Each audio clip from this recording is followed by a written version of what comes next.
My naam is Kobus Beyers. Ek en my broer boer saam in Alkor boerdery op Doringpan, Makwasi. Ons grootste vertakkings is mielies, soja, sonneblomme.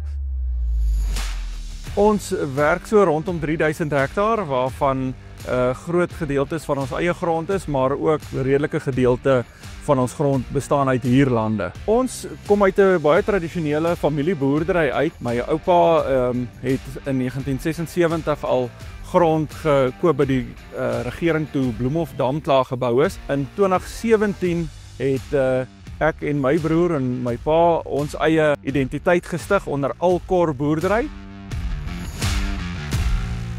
Ek is bevoorreg, ek is laas jaar as Agri Noordwes se jongboer van die jaar in Noordwes aangewys. Tesame met dit het ons laas jaar 'n tweede plek met die Grow for Gold of Weeg en Wen kompetisie.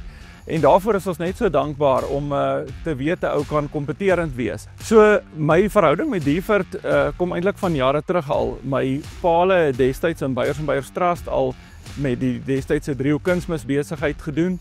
Maar vandat ek en my broer met Alkor boerdery besig is, stap ons al 'n pad saam met Diefert Kunsmis. Daar's 'n uitstekende naverkope diens en beproefde produk wat geskoei is op aktuele data wat vir ons baie belangrik is.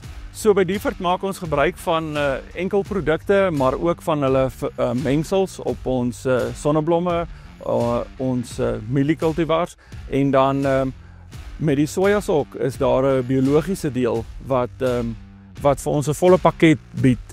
Dit word alles gerigsteen deur data wat in proewe gedoen is. Dit help ons om ingeligte besluite te kan neem vir die toekoms.